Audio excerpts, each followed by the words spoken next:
The Pro Show is brought to you by Rockin' Media and our proprietary Flash HDR photo process, providing you with the best, most realistic photos of your property. See the difference at rockinmedia.com.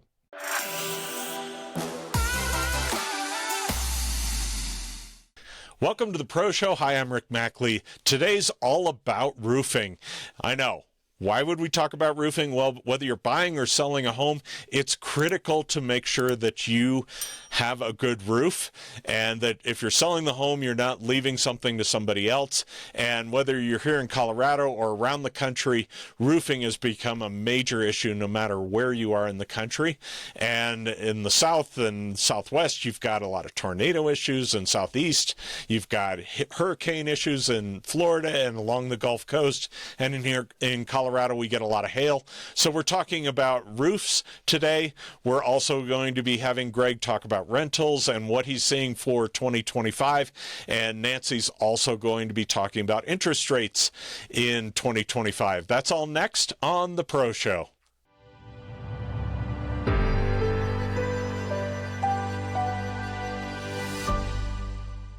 Well, today we have an interesting guest, but before we get to him, I want to introduce Debbie Jacobs from the Coldwell Banker Realty office down in the South Metro area. Hi, Debbie. Hi, good morning. How are you? I'm doing great. Thanks for joining us. And today, Debbie, who has been working with our special guest, is going to introduce him.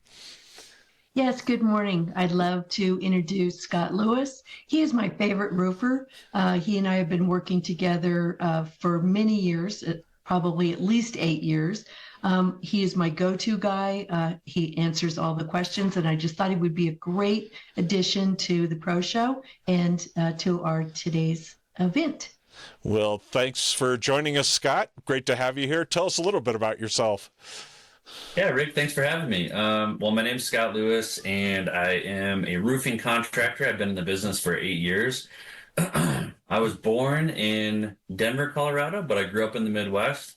I came back as quick as I could. I said, to go to college when I was 18, and then actually ended up in hospitality. So I'd like to think I kind of like honed my service culture. I worked in luxury hospitality at the Four Seasons for many years. And then randomly through a men's group at church, a guy introduced me to somebody who owned a roofing company. And it seemed like kind of a weird thing for a guy with a finance degree to get into construction, but I've loved it and I've never looked back. So here I am 8 years later and do residential and commercial here in the metro area. We kind of work from, we say Colorado Springs to Cheyenne, but primarily here in the metro area. So. Well, that's great. It's funny because my wife and I always say that the Four Seasons is our idea of camping. There's one in San Diego that we love down there. Oh, they're beautiful. Yeah. Beautiful. I got married in September, and I actually had a buddy who still works at the downtown property, and he was able to get me like a nice rate. So. Oh, yeah. Awesome. Yeah. Well, that's interesting. So let's start out. This show is going to be kind of an overview, and then we'll probably have Scott back just to talk about specific things. But to start out with, there are different types of roofing that you can have on residential homes. Talk about the different types. Yeah, for sure. Well, roofing, everybody's favorite topic. Or they hate it. Or they hate it, exactly. Well, I know Debbie doesn't like to go to the dentist, and I always joke that going through a roof replacement is kind of like going to the dentist for your house. It's a necessary evil. So it's important that you get a good contractor and good quality materials. But yeah, just as far as roof basics goes, like what are the actual types and what are you seeing the majority of the time when you're driving around? Right. In asphalt shingles. Okay. Those most often get damaged by hail. Well, I had a friend who grew up in Poland, and he asked me one time, he's like, why do people keep putting asphalt shingles on their roofs if they keep getting damaged by hail? And this was 7 or 8 years ago. And I didn't really have a good answer to that question. And now with more experience, I think actually the main reason is cost. He's used to seeing these higher end roofs of tile and slate back in Europe, which is fine and they last forever and that's great. But out here, do you want to spend, $20,000 or $25,000 on a roof or 50 or 75 or 100? Most people and developers go for that asphalt shingle. So that's the kind of initial jump into roofing is an asphalt shingle. Now, there are trends in the past 5 or 10 years that have gotten really popular, which is impact resistant shingles. So you've got class 3 and class 4 shingles. And essentially, it's not a hail proof type of thing, but it does kind of eliminate all the small to moderate sized storms. If you're getting grapefruit sized hail, that's probably going to damage most products. But the impact resistant, especially that class 4 product, which most people have probably heard of, that's what people are putting on their roofs now, and it does seem to be working. I've seen it, firsthand. Okay, so you've got asphalt shingles. That's kind of like your initial jump into it, and then you can, spread out to more high-end type roofs, which is metal, concrete, clay. I'm a really big fan of metal because it keeps all of the water on top. So it sheds all the water off and it doesn't allow any water to come underneath. And you've got a bunch of different kinds. You can have corrugated, standing seam, and then actually in Debbie's neighborhood, they've got a lot of, and roof that she's got is stone coated steel. So you get these metal panels and they make them look like old shake. That's kind of like the shake look. Even though they're metal panels, they've got granules on them and that type of thing. But they're all impact resistant, class 4, that type of thing. So the difference between that metal roof, like I said, it sheds water on top. And then a lot of people probably see in the higher end neighborhoods, in addition to metal, you'll see concrete or clay tiles. So these are in general kind of 1 foot by 1 foot square tiles. They do look higher end. They do stand up really well to hail. They are impact resistant. They're not hail proof. If you get big enough hail, they can still crack those concrete tiles. My thing with concrete tiles that I'm not a big fan of is they're actually designed to shed only about 80% of the water on top of the roof surface. And then 20% goes underneath. So the underlayment, which is, the material underneath the tiles, that becomes really, really important because obviously you're getting some water underneath. So you've got this 80-20 thing going on. A lot of times you see, okay, this is a concrete tile roof. It's going to last 50 or 60 years, but the underlayment will fail before the concrete tiles. So then you end up in a situation where you're chasing leaks, and then finally it's like, okay, let's replace the underlayment. So then you're taking off all the concrete tiles, replace the underlayment, and then putting them back on. And at that point, you're like, okay, is the concrete tile discontinued? Is it still being made? What's the percentage of breakage? So I lean towards metal roofs, even though concrete, I will admit, is a nice high end type of roof. And then if you really wanted to get super high end, you get clay tile. They actually make them in kilns. They're supposed to last. They have a 100-year warranty. There's a company called Ludowici that's out in Ohio. They've been making them for 130 years, and they're beautiful, but they're expensive. Your average residential house is now $150,000 to $200,000 for a roof. So you do see those, but much, much more infrequently, I guess you could say. And wood has gone out of fashion, right? Completely. Yeah. And actually, I'm glad you brought that up. That's a good point. So I do still run into wood shake roofs from time to time, but obviously you've got problems with insuring them and getting the proper coverages. So now, and obviously fire code, a lot of people don't allow that to go on. So now there's several products that actually are synthetic. So I wouldn't call it like a rubber, but like a polymer. So you've got the synthetic polymer. I think there's a local company out here, if it's still in business, called Cedar Shake, CEDUR. And I knew that was local, but there's also Brava Tile and Da Vinci as well. So they make shake lookalikes, and actually they make slate lookalikes too, but they're a polymer type material. So they still have, 50 or 60-year warranty, but they're a little bit more economical than putting on this expensive clay tile or this natural slate type of thing. And while the tile may be rated for 100 years, hail can still break it, right? It can. Yeah, it can. The only product, and now in the past few years, they've really come out with 1 or 2 products that are supposed to be hail proof, and they actually have a warranty for hail. One is called EuroShield, and then one is called, I believe, F-Wave. I don't know how well either of them have done. I've heard EuroShield has started to take off a little bit, but again, you're looking at 2.5 to 3 times the price of a average asphalt shingle. So it can be great if you've got the budget for it. But that's why most people end up going with the asphalt shingle, especially now with the technology of the impact resistance stuff. Debbie, you had a question? No, I just was going to say that some of the roofs are so beautiful. I think that really gives such a wonderful aesthetic to individual properties that, maybe a little extra expense is a good thing. Yeah, well, and if you can get your insurance company to pay for it, that's even better. Yeah. So, Well, and that's a great point because, like I said, Ludovici is kind of like the gold standard for the really super high-end roofs. Well, here in Denver, Union Station has Ludovici on it. Places like old cathedrals or the Capitol, they also have that custom tile, and a lot of it is clay, like Ludovici. So think the Capitol, old cathedrals, and then like Union Station for sure as well. showing your property at its best online is one of the first of many important steps to getting your home sold. At Rocket Media, we provide you with the best quality photos taken by staff photographers, not contractors, who process your photos individually. We use our proprietary Flash HDR process, which combines the natural look of HDR with the color accuracy of Flash, along with properly exposed windows.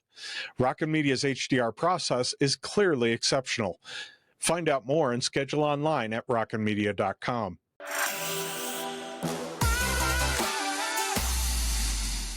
So as with every week, we have Nancy Alexander from Smart Mortgage Solutions, and she is here. Happy New Year, Nancy. Happy New Year, Rick. Thanks. So we're at the new year. So let's talk about, it's a great time to look at if we're going to get into real estate this year or change or things like that from one property to the other. What should we be thinking about goal-wise? Well, and Rick, you and I have this conversation a lot. That's why I like talking to you, is that why are you buying real estate, right? Are you buying real estate for the rate of return that it offers you? Because to me, that's the number one reason. So it's New Year, so what do we always talk about? Rates, right? Right. And right now, rates are roughly 6.5, 6 to 7, somewhere in there. And I think, and they're looking, at all the different prognosticators. They're saying it's going to be roughly the same this year. So can't really look for the rates to help us. So let's talk other things. So, when you look at the rate, let's talk about rates for just a minute. When you look at rates, you look at averages, right? Over the last 10 years, the average is 6.25. We're just not that far off. We're a quarter point off. Right. That's make or break me, you, or anybody else for that matter. But can you buy the rates down if it makes financial sense? Of course you can. You can always pay a discount point. You can pay 2 discount points. It's really, is that in the future of what you want to do holding the real estate? In other words, for how long will your break even make sense? Can you get the 2-1 buy down? Can you get yourself down in the 4s? Absolutely you can for that first year, the 5s for the second year. So if you need the breathing room on the rates, it's certainly there. The question always comes, the rates are based on, like you and I have talked about, loan to value, debt to income, right, credit scoring, right? The more money you put down, and I shouldn't say that. There are times when you're having mortgage insurance and your rate is better than if it's not. So explore it, get into it. Real estate, as far as I'm concerned and you're concerned, real estate is the investment to be in. Yeah. For the rate of return it gives you. But you want to have maybe a New Year's resolution to get your life in order financially. That would probably help if you're just getting in, right? Absolutely. And it's not, not having any debt or little debt. It's where is the income sitting at? If you're 1099, what are you claiming? What are you paying taxes on, etc. But like you said, it's lining it up and saying, okay, here's what I've got. Now let's go talk to somebody like me or someone in the field that can start to put those numbers and scenarios together to say, this is how this looks, and is it something you want to move forward on? So it's basically a pre-qual or at least pre-approved process that you go through with them? I think so. Like you said, get your financial ducks in a row. What do I have in the bank? What does my debt look like? What does my income look like? Am I a current homeowner? What does it look like if I want to become a first-time home buyer? 3% down, 5% down, right? Just because, again, the more down, does it give you a better rate? Sure, if you're hitting the 20, 30, 40% down, it is going to give you a better rate. But does that eliminate the 3%, the 5%, the less than 20% down? It's like, oh gosh, no. There's lots and lots of options out there. And again, you said it the other day, Rick, which I thought was great, that this is your home. What did you call it? Your home. It's your nest. It's your way of, it's a feeling of comfort too, is that you're in that property and it gives you that peace of mind that it's yours. Peace of mind. Yeah. And yet that peace of mind, you're building equity. You know, I compare it to the 401k. We invest in the 401k, a lot of times not knowing what we're investing in, what is our rate of return. We do it because our company matches. Real estate, you get to be a part of it. You get to understand what you're getting on rate of return, what kind of sweat equity you're putting into it, etc. So I think the interest rates are one element of the conversation, but it's 1 out of 8. It's 1 out of 10 elements that come into the whole conversation. Well, I think that's great. If you want to learn more and have her look at some numbers for you, give Nancy a call. I'm sure she'd love to talk to you and appreciate you being on with us again. And next week, let's talk about strategies for first-time home buyers. I think that would be good. Just in general, I think it'd be good because they have never done it before. By definition, they're first-time home buyers. So we'll see you next week. Thanks, Nancy.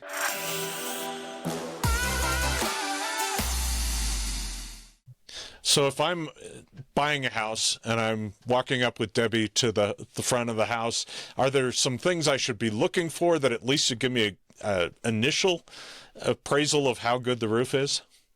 Yeah, for sure. I do think a lot of things are hidden and you've got to have an eye for it. And I like to get up there, sometimes on the scary roofs, I'll use a drone. But I like to get up there and touch and look and see and feel. But if you're just an average homeowner and you're walking up to the house, there are some things that you can look for. I would look definitely, I know you had mentioned earlier, around the fascia and the gutter line, you can actually see water damage. If the roof is not shedding water properly, I would immediately look to, like, where do my eyes go? The corners where the gutters are, the fascia board, any siding where you see water stains or evidence of maybe leaking, that type of thing. Sometimes when you walk on the front porch and then you look up, you can see evidence of leaking. Maybe things are sagging. So there are a few things you can look from the street to kind of just see, does it pass the sniff test? But I do recommend having somebody get up there and take a look at it, because maybe they just have one corner that's leaking, but the rest of the roof is totally fine. You don't need to replace it. You just need to have a roof tech come out and for a few $100, touch it up, type of thing. And I would also mention, if you're doing a walk through the house, you can see old evidence of leaking. Even if they painted it, sometimes you can see in the corners or on the ceilings, anything that looks like slightly discolored if they painted over it, or what's the word I'm trying to use, like wrinkly, or where water has come down and pooled a little bit, maybe bubbling, that type of thing, crinkles in the drywall or the paint. I would look for that for sure. Oh, and I thought of one other thing too. Not a lot of people think about this, but after a big hailstorm, it hits those asphalt shingles, and all the granules that are protecting the asphalt part of the shingle, they end up shedding at a much higher frequency. So if you happen to be walking in the yard or in the driveway and you see a downspout, you can look at the bottom of the downspout or even the driveway in general or the sidewalk, whatever, and you'll see a bunch of granules sitting out there. And that's kind of a telltale sign of getting impacted, or just a really old roof that's shedding all its granules.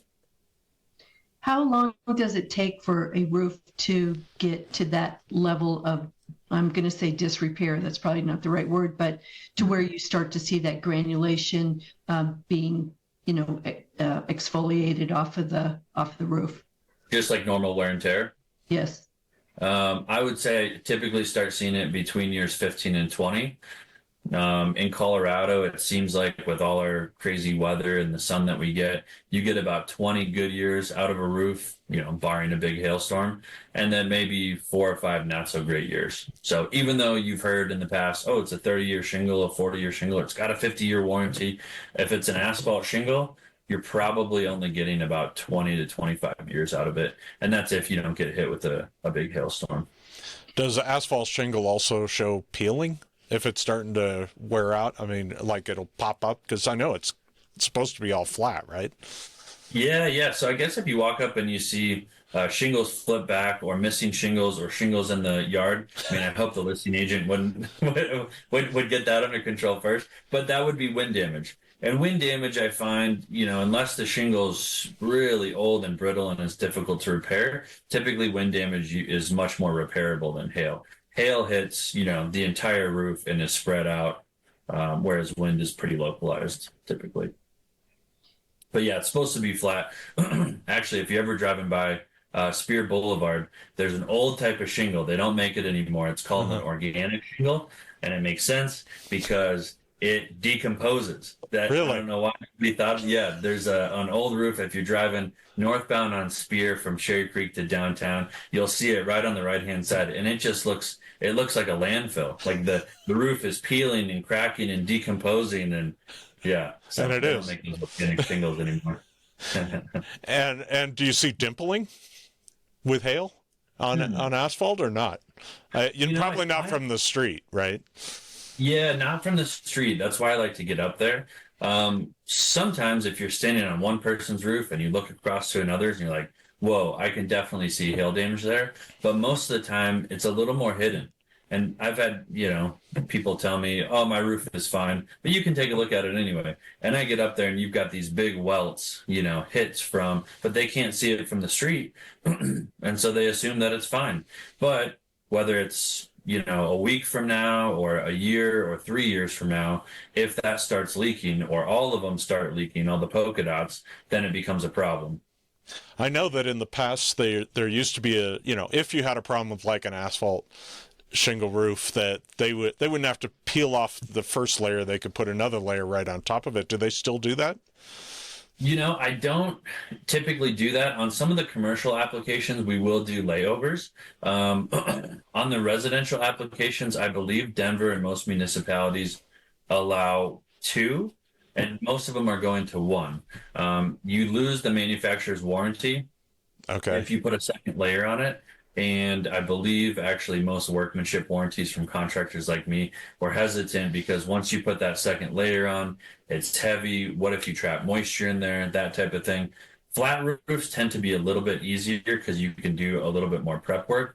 But I know that the asphalt shingles, I really don't think it's good practice. I think it's kind of a shortcut, but it probably doesn't save you that much. Dumping fees and some labor to get it stripped off, right? Yeah. You essentially don't have the tear off, which is probably a third of the cost. So you could save some money doing it. But again, if you're losing warranties, and I wouldn't know the implications of I think the attic ventilation might be affected by that too, but I would have to look more into that. I know that it's not standard practice anymore, and so in general, we don't do it. So what you're saying is I'm old. Okay, I get it. It used to be really common, and then at a certain point, people were like, "This is a bad idea," and it gets really heavy. But yeah, still in Denver, I'll come and I'll see. We'll do a tear off on an old house, and you'll have the wood shake layer on the bottom, and then you'll have like a 1-3 like an asphalt shingle, sometimes you'll see 3 or 4 layers stacked down there, and you're like, I don't know how this house is holding it. Because it's a lot of weight, and you add snow to it, and the snow load, they're probably not rated for, the trusses aren't rated for that much weight, right? Exactly. Yeah, where's the structural engineer on that one? Exactly. Yeah. So, Scott, I have had buyers, when they're buying a house, have the home inspector come look at the roof and then say that there is not a proper venting. Can you talk a little bit to that? Like, what is proper venting and why do I want it? Yeah, totally. That could be a rabbit hole that we go down on another podcast, but I can give you kind of a general overview. You're on a so I live in a newer build house and it's a flat roof. So there we call it a compact assembly. So you've got the rubber membrane, no, it's not rubber anymore, but rubber sheets of insulation and then the wood substrate. There's no attic space. There's no attic cavity. But on a traditional house where you've got, a peak, there is an attic space. Well, if that cavity and the air inside that space is not vented properly, then heat and moisture build up and it becomes a major, major problem. Colorado, you can get away with it a little bit more just because it's a drier climate, but you still have issues with it because essentially what happens, and actually I had a buddy up in Evergreen, and it's exacerbated up in the mountains because you have such intense sun during the day, and then the temperature drops so rapidly at night. But essentially, his kids started getting sick. Couldn't figure it out. And long story short, they found a bunch of mold in the walls and in the attic caused by condensation and moisture buildup in his attic on his house. So he didn't have the proper venting, and what happens is the air inside the attic warms up during the day, and then at night when it cools rapidly, just kind of like the sweat on a beer can in summer, that hot changing to cold rapidly causes condensation and causes moisture, and then you have it dropping down into the insulation, dropping down into the walls. And so he had to do a huge, huge mitigation on his house. So how do we prevent that? We add ventilation. So you've got intake, so cool air in through the bottom, and then hot air goes out through the top through the exhaust. So you've got turtle vents up top or turbine vents, old whirly birds. Ridge vent is a form of exhaust. And then intake, you've got soffit vents on the soffit underneath the gutter, or we call them deck vents now too. You can actually cut them into the roof if the soffit is ornate or it's an older house, that type of thing. So I've got a little calculator I use based on the footprint, square footage of the attic, and then it calculates for me, okay, this is what building code requires, because building code actually does require it now. I think back in the day, people also got away with it because underneath the asphalt shingles, we used to use like that black tar paper as underlayment, and that was actually permeable. It was breathable. So you were getting some level of breathing, even if it wasn't adequately ventilated. Well, then you go back and you put on a new roof, and now we've got synthetic underlayment underneath, which is kind of like this canvas material, but it's non-permeable. It's not breathing anymore. So maybe people were fine, for decades, 60s, 70s, and then all of a sudden now they put on a new roof and they're like, why did I have all these problems? That's it, because there's no longer any breathing or ventilation in the attic. So it's one of my big things. I actually made a mistake very early on in my career with ventilation, and we stood by our work. We replaced the roof, we had to replace the decking, mitigate for mold, replace all the insulation, and the client was happy at the end, but it was this huge learning experience for me. And most roofers either don't know or don't care or just replace what's there, and that's just not good enough. You've got to make sure that attic ventilation is covered and you account for it. So it solved one problem by keeping more water out, but then kept more water in, right? In essence? Exactly. Yep. That's a good way to look at it. Scott, I had totally forgotten about that, but you and I had that scenario with a buyer where the home inspector did find that exact situation, and they ended up having to do that mold mitigation. Do you remember that? I don't remember that. I see it so frequently now, and especially on real estate transactions that, yeah, I don't. Well, how long ago was that? Let's see. That buyer must have been, it was during COVID, so it must have been in 2021. Okay. 2020, 2021, something like that. Yes. And a lot of times people don't know what it is. They're like, oh, I have this roof leak. So they call the roofer and, oh, we got this leak. And I don't know. And then you start asking more questions. You're like, when does it happen? And Like, oh, I guess we see it sometimes when it's not raining or snowing. It's like, okay, this might be an attic ventilation situation. Interesting. You saw you mentioned flat roofs. You have one, but do they still do tar, or is that mainly commercial? There is some there are some old applications like hot tar, hot mop, hot apply, some of them that have like this cauldron, and basically nobody's insurance allows for it anymore because it's dangerous and toxic. So now most flat Details. roofs, yeah, exactly. And actually, I forgot to mention that there's a whole category of roofing that we call low slope or flat roofing. Uh-huh. And most of the time you see it on commercial applications, but now in some of the newer residential builds, like I've got, and it used to be an old rubber membrane called EPDM, black membrane, and now it's white, and they call it TPO. It stands for thermoplastics, whatever chemical name compound that is. And the main difference, and I think I'm answering your question. Yeah. Here. I can't remember. Yeah. The main difference between that old school roofing was they would lay down these 10-foot or 5-foot wide strips of rubber, and then they would use adhesive to glue them together. Right. Well, over time, the adhesive would wear out, and then the roof would start failing. Well, now they use TPO, and then they weld it together. So they roll out these 10-foot strips or 5-foot strips, whatever you've got, and they have a little heat gun, and it's not crazy. It's probably like 200 degrees, something like that. And then they've got a roller, or sometimes on the larger, like Walmarts or something, you'll see actual robots going along the seams and welding it. So once instead of gluing all those strips together, they actually weld them, and now it's a monolithic structure. So it becomes one roof as opposed to all these separate strips. So that's what you most often see now for flat roofing, whereas before you had a lot of tar and gravel, hot mop, hot apply, and it just it had a lot of toxic chemicals in it, and it wasn't safe for the workers applying it. So.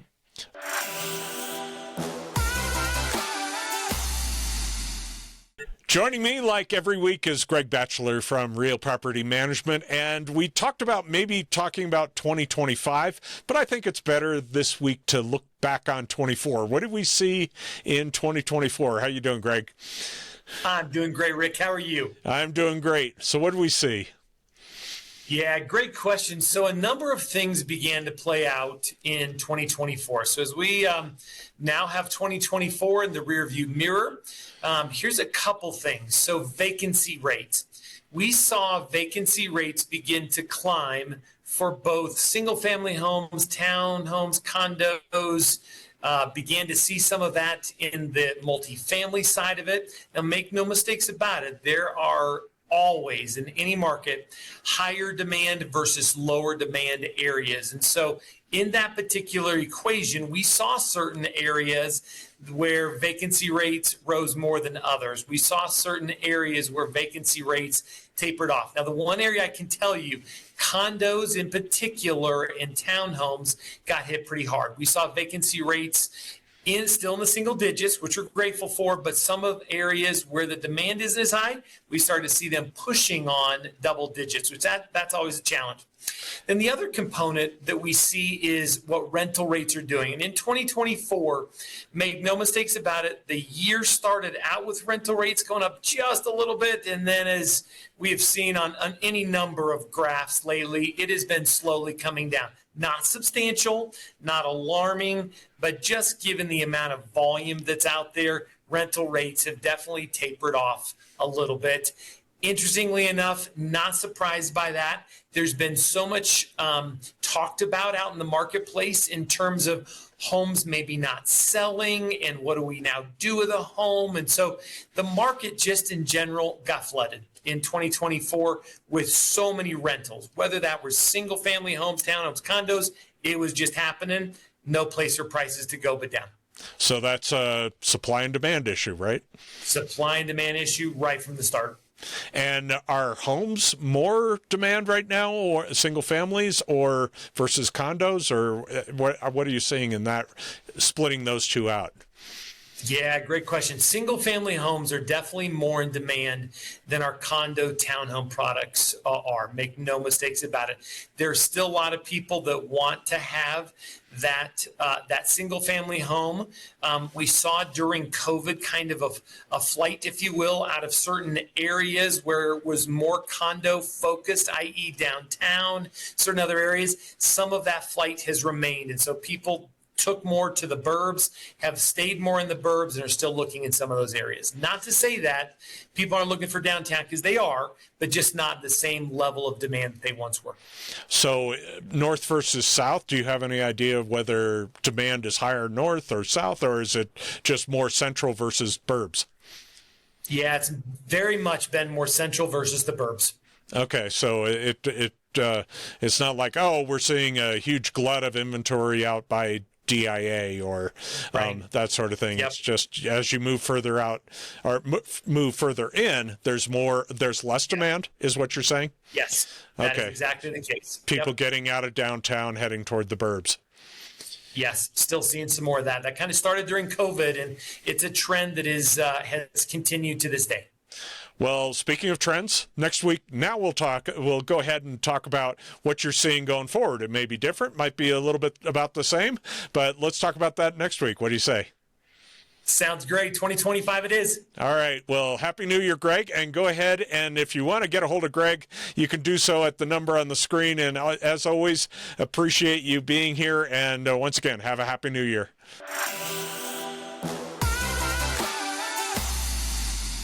So if I was going to buy a house and not dealing with roofing issues, what should I be looking for? What type of roof should I be looking for? That's a great question. I actually think any type of roofing is okay. You just want to make sure that it's in good shape.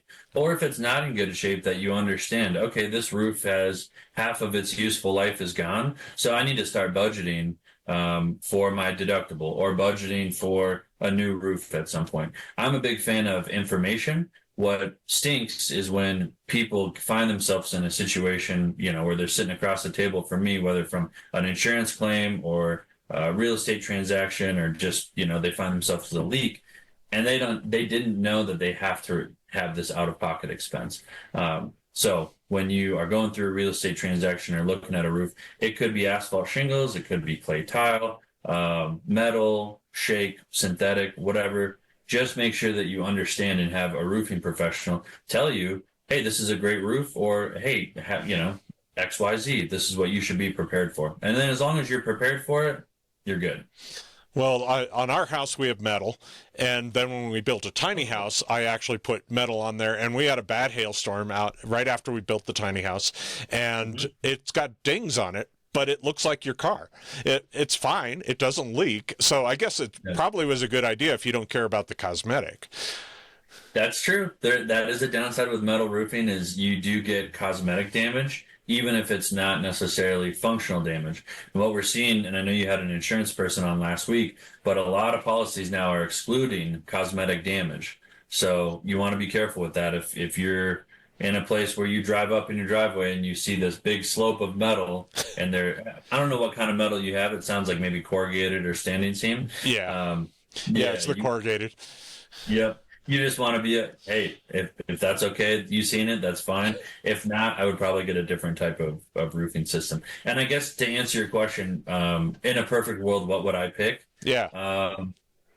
I think if money was no object, I think I would go with the Ludovici tile. Oh, sure. Just because it's so cool and ornate. It is impact resistant. It's class 4, but because it's clay, if you get grapefruit size hail, you're probably still getting damage. But if money was no object, that would be kind of like the splurge. That's like the Lamborghini of the roofs, Debbie? So this is one of the reasons that I always have Scott come out on my listings and do a pre-inspection, because if there is going to be roof damage, the seller actually has the insurance coverage. And if there can be an insurance claim filed, then the seller can do that prior to, having the buyer come out and also find out that there's problems with the roof, because that seller, obviously has had the policy and it's grandfathered in. And Scott, what about it seems like metal would be a great option for, fire, because we've had some fires in different areas. But are there others that you think work pretty well for, at least to hold it off? Yeah, I mean, asphalt shingles, I think are, I forget what the designation is, ASTM for something like that. It's, or Class A fire rating. Flat roofs have them with their substrate if you use Den's deck. Metal roofs obviously are not going to burn. Asphalt shingles are pretty good. Most of the roofing materials outside of wood shake are pretty fire resistant. That's good to know. Because Well, some people might think asphalt might be worse because, it's got asphalt in it. So, it might burn all the oil in it, but I guess not, huh? We haven't had that experience. And with the Marshall fire, most of those fires didn't start because the roofs caught fire. What I heard was that the embers actually got sucked in through the soffit vents and the fire started in the attic. So now Boulder County actually enforces the fire code because you're supposed to have a screen on the bottom of that soffit vent. Because remember I said that the attic ventilation, the cool air comes in. Well, nobody was enforcing fire code and they're not putting screens on the soffit vents. And so embers flew in and they think that's where a lot of the fire started. And as you said, this might be a whole podcast, but isn't there a special screen they just came out with recently that can stop those fire embers? I thought I heard from some homeowner that rebuilt up there that happened. Yeah, that's very I just know that I don't know if it's special at all, but it's just a metal screen that is put on the bottom. Now, if you go to Home Depot and you buy a soffit vent and you flip it over, there's a fine mesh screen on the back, so it allows for airflow, but in theory. Yeah. Yeah, if the embers are small enough. Yes. But I'm pretty sure some of those roofs some of those houses that burned down in the Marshall fire had concrete tile roofs, and obviously concrete's not burning, so. But it got up underneath. It's kind of the whole thing is the water above versus water below. Now you got the fire inside the house through the soffits. Yep, exactly, where all the wood and stuff is. But just going back real quick to what Debbie said about the real estate transaction, because I know you probably got a lot of folks who are listening as far as real estate professionals. So we're under one right now, and we've done this probably a handful of times. What I commonly see with realtors is, okay, you've got this real estate transaction, the roof pops on inspection, and whether it's an insurance claim or even if it's not an insurance claim, the roof needs to be replaced. It's probably not going to happen this week or next week. We need a little bit of time to pull the building permit, schedule labor and materials. So what we end up doing, we don't want it to blow up the deal for the real estate professional and blow up the whole transaction. So, and Debbie can maybe explain a little bit more about this, but the money for the estimate goes into an escrow account with the title company. And then it takes it out of the hands of the buyer or the seller. Then I come in and I do my work and I just invoice the title company directly. But I find not a lot of people know that. And so they're thinking, oh my gosh, we got to get this roof replacement done, by Friday, and they can't find anybody to do it. And then they're worried it's going to blow up the deal. So just know that is a possibility, whether it involves an insurance claim or not. Is that about right, Debbie? Yes, and it's very important to kind of figure out, okay, if I know that the roof, let's just say that I have not had somebody check the roof before I do the listing, which would never happen for me, but let's just say that happened. Then the buyer has the home inspected. Home inspector comes out and says, roof is terrible. We definitely have to have the roof replaced. So then there's this inspection objection and inspection resolution deadlines that have to be observed in order to get that roof. First of all, somebody to come out, figure out how much it's going to be, then go to the insurance company. Will they have an adjuster come out? So not having that done ahead of time can really put a lot of stress on the transaction.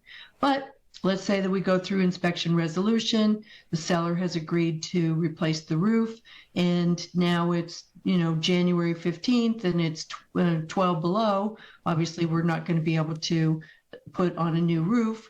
So what the titling company will do is they will take 1.5 times the estimate for the roof repair, and they will put that into a separate checking account called an escrow account.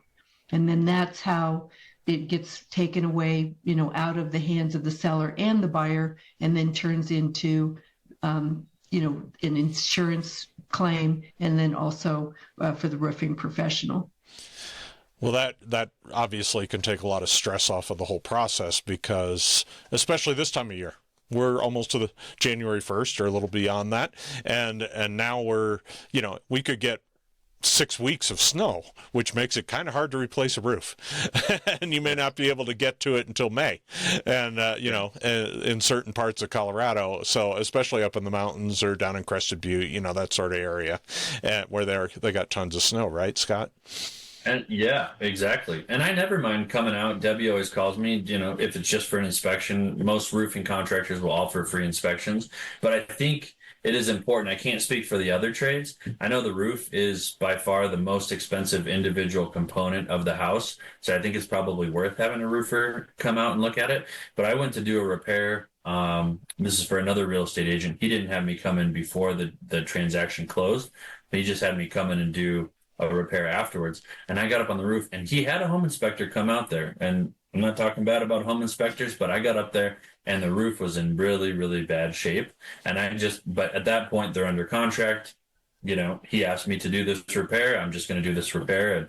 And so we moved on. But I felt bad for the buyer because the home inspector didn't catch that the roof was in really bad shape. It had hail damage. It was improperly ventilated. So there were some soft spots. So I let the guy know, but at a certain point, it's like, you should have had me come out before this transaction came out. And then it protects both parties and makes sure that the buyer, knows what they're getting into. Then that buyer might experience a hailstorm like next year. And then when the insurance company comes out to look at it, the adjuster might say, well, this is old damage. This damage has been around for years. We're not going to cover it because this is a new policy for a new homeowner, and it really should have been covered, from the previous owner. Yes. And I've even had some insurance companies, they'll come out and do an inspection on the ground, not for every policy that they have, but they'll come out and they'll look at it and they'll say, oh, we're not going to cover the roof because it's in bad shape. So then somebody can't get insurance on it. Yeah. So it's good to just get ahead of all this stuff and make sure that you're prepared, whether it's in great shape or poor shape, as long as you know and you're prepared for it. That's kind of my philosophy. So Debbie, whether you're dealing with a buyer or dealing with a seller, do you call Scott to come look at them, or only on one side of it? Okay, so either side. Either side. Especially if the inspector has any question at all as whether or not there's enough hail damage, because there's hail damage per square foot or per yard, or however the insurance companies do that, and Scott can speak more to that. But if there's just a few pockmarks, most insurance companies will not replace the entire roof and just ask for a couple of shingle repairs or maybe some caulking put on some exposed nail areas.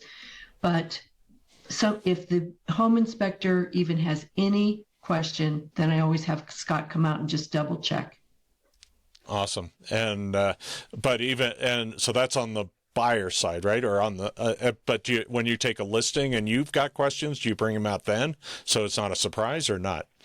I always, every single time, if I have a listing, Scott always comes out, gives an overview of the entire roof. And that way, if there is something that is going to happen with the roof, then we know about it ahead of time, and we can file a claim with the insurance company if we feel like that's appropriate, or get those repair estimates. One of the things that happens in the real estate transaction is that if I'm on the listing side, the seller doesn't, let's just say that the seller really hasn't, taken too much into consideration on the roof.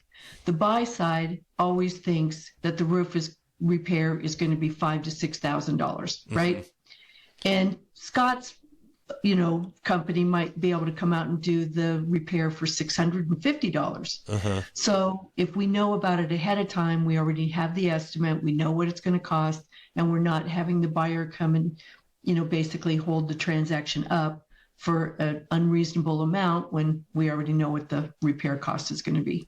So they try and get that off the price because, oh, there's 5,000 to 6,000. You go, no, here's my estimate. It's 500 or 600. Exactly.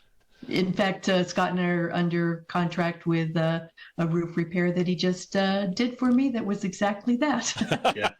Yep. Well, it just makes the whole thing much more smooth when you start eliminating these unknowns. Okay. And so I'm guessing that a lot of inspectors to do their roof inspections are using the drones. How much do those catch versus just getting up there and feeling soft spots and things like that, Scott? Yeah. I mean, I always prefer to get up there and look at it, but sometimes that's not possible. And a drone is a really nice backup option for that. Sure. But now they're making drones with, 4K and 60 frames per second. And so I do find that they do a nice job, but if it's possible for me to get up on the roof, I do. Yeah, because you But can. for example, if you're looking like at a Tudor style house that's an amazing, crazy pitch, and it's 3 stories high, and it's like, okay, I'm probably going to get the drone out. Or, I looked at a clay tile one a few weeks ago, and I know how expensive maybe your average roofer would have gotten up on there and walked around on it and not known and broken a bunch of tiles. And it's like, no, that's a $200,000 roof. I'm going to fly the drone over it. Yeah, instead of taking the chances of breaking it just by your weight being on it. Exactly. That makes sense. And a lot of times the home inspectors will not walk on those roofs because they are very delicate.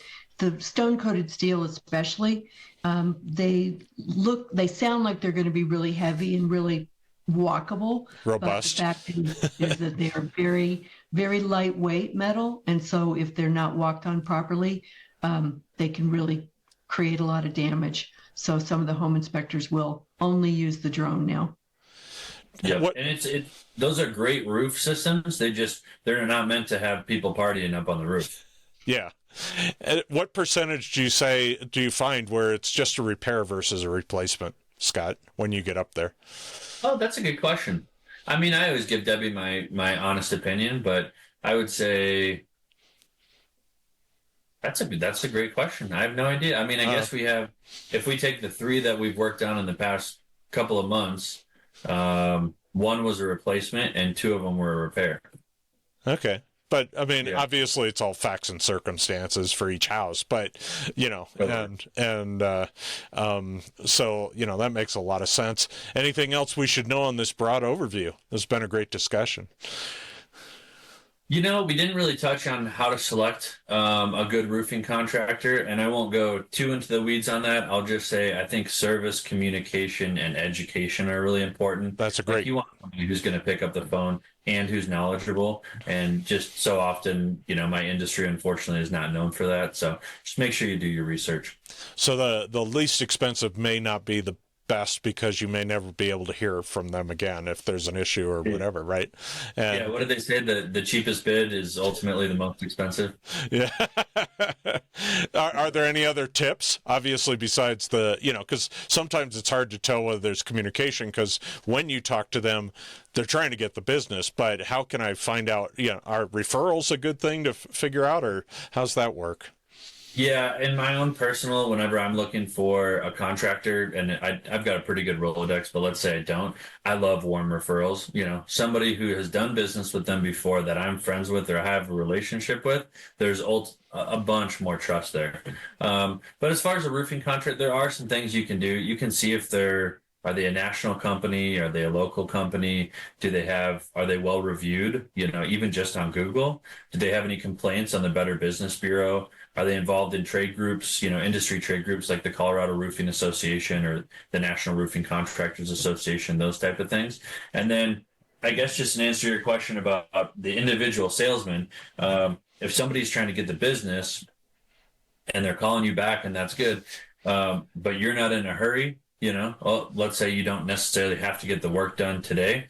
You just tell them, I'm going to hold off for now. And then maybe a few weeks later, give them a call or, see if they follow up. That's a big one. I always make sure I follow up with people who I'm interested in working with. And if somebody's just, slashing and burning and trying to get the business and then make a quick buck and get out, they might not be in it for the long haul. And I find that I see that where we have large hailstorms that are maybe nationally recognized.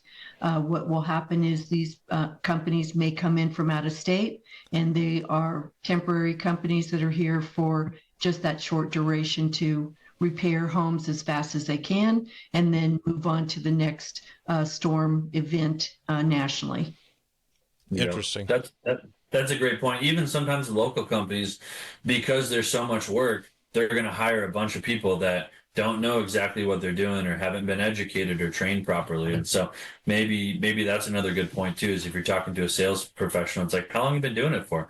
Is this your career, or is this just like a side gig while you're, a student? Nothing wrong with either one of them, but that will be an indication of what level of education they have, or how much maybe they're not going to be around in 3 years when you call them and you've got a roof leak.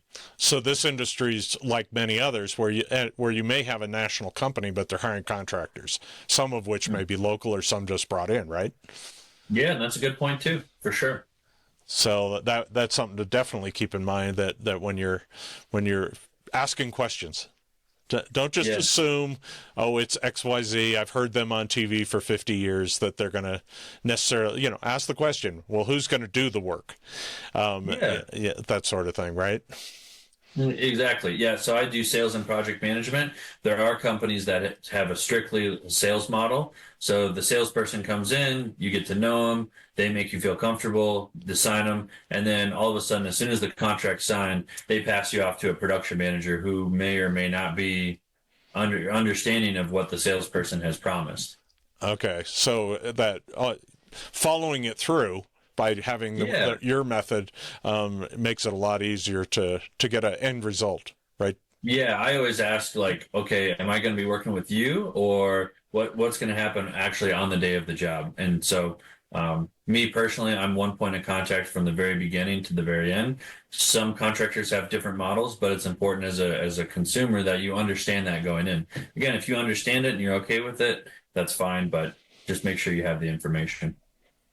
I think another really important question is, are you going to be the liaison for the insurance policy and for the insurance adjuster? Are you going to be there when the insurance adjuster comes? Are you going to show what you've discovered on the roof and be able to speak to that insurance company on my behalf, instead of, just leaving me out in the wild to explain what I may or may not know about? Yes. Yeah. And that's probably a topic for another podcast too, is how do you work with insurance companies? Because if you get an inexperienced roofing contractor and then all of a sudden it becomes the homeowner versus this multi-billion-dollar conglomerate, you really don't stand a chance. Yeah. Well, I think we came up with a bunch of new topics to have Scott back, and I really do appreciate Scott being on here. If you want to talk to him, his number's there on the screen. I'm sure he'll take your call and he'll follow up with you, as he said, and appreciate you being on today. And Debbie, obviously, if you've got real estate needs, Debbie's out there, and she'll work with you and Scott and put you two in contact as well as the rest, and get your home either purchased or sold. And appreciate both of you being on here. If you want to see other information about real estate, please go out to theproshow.com. We have a number of different episodes that we put in out there on a ton of different topics. And we do appreciate you being here again, Scott, and thanks for being here.